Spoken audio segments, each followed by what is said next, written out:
그렇죠. 예, 맞아요.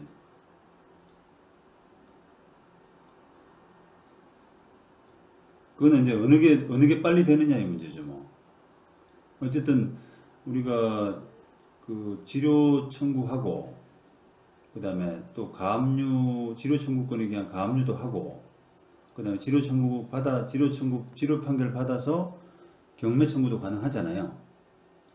아, 근데 그 절차와 또 상대방이 주장하는 그 공유물 분할 소송 그 절차가 기본적으로 각자 가지고 있는 권리거든요. 우리도 그런 권리를 가지고 있는 것에 기해서 절차를 진행하는 거고요. 상대방도 공유물 분할 청구권이라고 하는 권리가 있으니까 그 권리에 따라서 절차를 진행하는 건데 그 절차가 이제 어느 게 빨리 끝나느냐에 따라서 이제 뭐 누가 득을 볼 수 있고 손해 볼 수 있고 하는 그런 구조가 기본적으로 생길 수는 있죠. 그런데 이제 법원이 조금 뭐 그런 사건이라면 약간 조정을 좀 하려고 해요, 서로. 어느 이게 법원의 절차 진행에 따라서 누가 조금 우리가 주장하는 권리에 따른 진행이 빨리 돼버리면은 그게 상대방이 좀 손해 볼 수 있는 거잖아요. 그리고 상대방이 또 공유분할 소송하는 부분이 1심 끝나고 또 항소해가지고 2심 끝나고 또 상고해서 3심 끝나고 해야 이제 경매 진행이 되지 않습니까? 그러니까 이제 그런 절차가 또 빨리 끝나면은 이제 우리가 또 뭐 피해를 볼 수 있고 하기 때문에 이런 사건들 같은 경우는 법원이 좀 조정을 하려고 합니다. 적극적으로. 그러니까 이제 그런 가능성이 좀 큰 사건이라고 해야 되는 거죠. 네.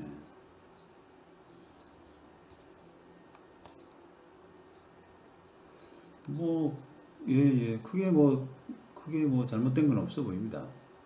근데 이제 이게 절차가 되게 좀 복잡해요. 이게 예를 들면 철거 청구 받으려 그러면은 건물 그 측량 감정 같은 것도 좀 하셔야 되거든요. 그죠? 예. 지금 등기가 안 돼 있는 건물이지 않습니까? 그러니까 철거를 하려 그러면은 측량 감정도 필요하고 그다음에 금액 주장하시는 것도 지료 감정도 필요하거든요. 지금 40 몇만 원 주장하셨는데 40 몇만 원의 근거가 없단 말이에요. 지금 이래가지고 근거가 안 되는 거죠. 옛날에 뭐 그 가격 그 감정 경매할 때 막 그 시가 감정인 것 같은데 이렇게 해가지고는 저기 지료 인정 못 받거든요. 그러니까 판결 받으려 그러면은 감정을 두 번 하셔야 돼요, 이거를. 측량 감정, 지료 감정 이렇게. 일단 소장 자체는 뭐 무난해 보입니다.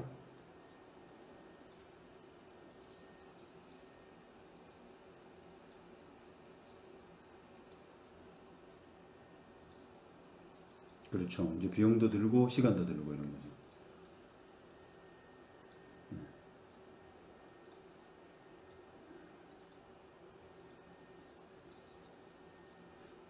그렇죠. 절차는 뭐 하셔야 되죠, 이게.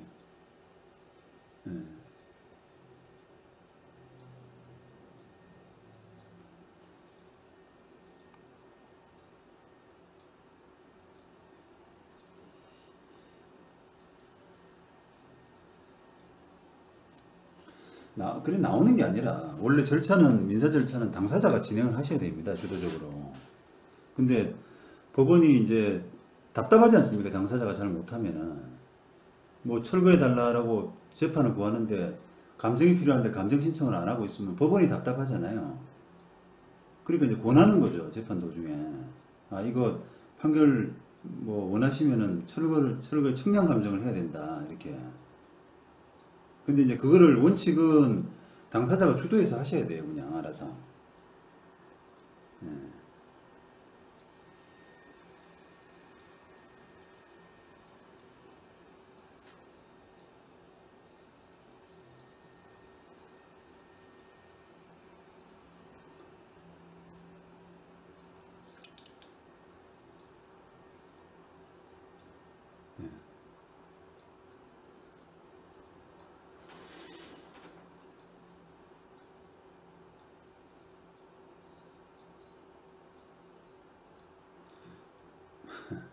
말씀드렸습니다, 아까 저 방금. 예. 근데 그 측량 감정이 없으면 판결을 할 수가 없어요. 판결할 수가 없으니까 법원이 당사자가 해야 되는데 안 하고 있으면 답답해가지고 법원이 나중에 이야기를 해요.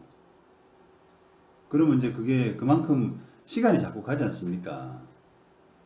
해야 될 절차를 좀 빨리 하게 되면은, 예를 들면 이제 소장 내놓고 상대방 답변서 받는 사이에 뭐 감정신청서도, 측량 감정신청서도 내고 하면은 절차가 착착착착 진행이 되는데, 이걸 안 하고 그냥 우두커니 재판 가면은 법원도 이제 판사가 그 뭐 똘똘한 판사가 있고 뭐 이렇게 나이브한 판사가 있단 말이에요. 불성실한 판사가.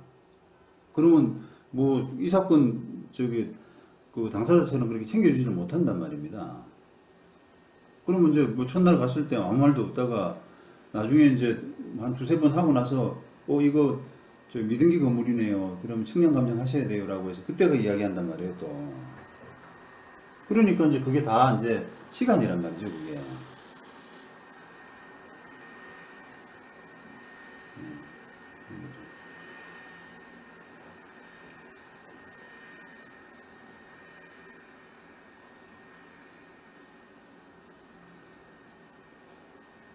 예. 무슨 말입니까 그게? 소유자는 뭐 특정이 되겠죠. 두 사람이 뭐 소유자일 걸 가능성이 높죠. 근데 이제 그 땅에서 건물이 차지하는 위치 이런 것들이 모르지 않습니까? 지금은 건물 특정이 안 된다니까요.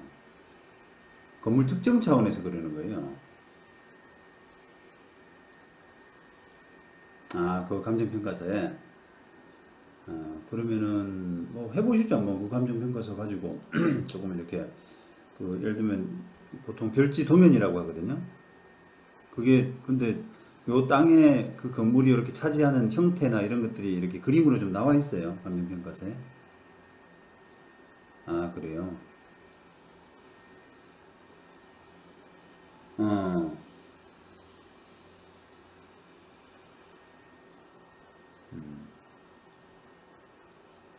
어.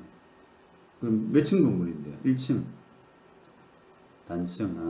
그래요. 그러니까 그런 정도로 해서 특정하면 저는 될 것 같은데 제 감에는 그 정도면은 그 특정이 됐다고 보는데 이제 그 보통은 법원이 어떤 감정을 하는 게 원칙입니다.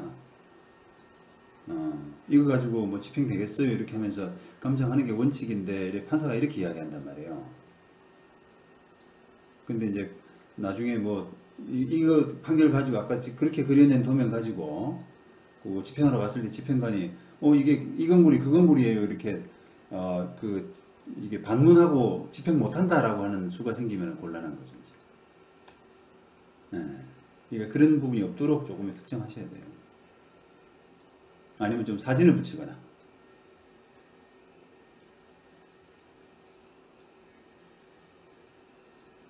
그러니까 이 사진 이 여기에다 소장에다 붙여야 돼요 어쨌든.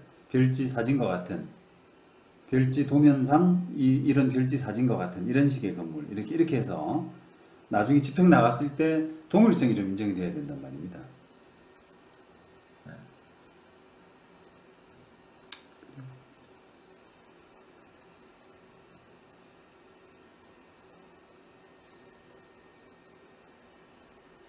지금 그때 아니요 뭐 되느냐 안 되느냐 저한테 그거 하는 게 아니라요. 그때 감정할 때 사진은 보니까 좀 20년대 사진이잖아요. 조금 시간 됐지 않습니까? 지금도 마찬가지예요. 그 사진대로. 그렇다 그러면 활용하셔도 되죠.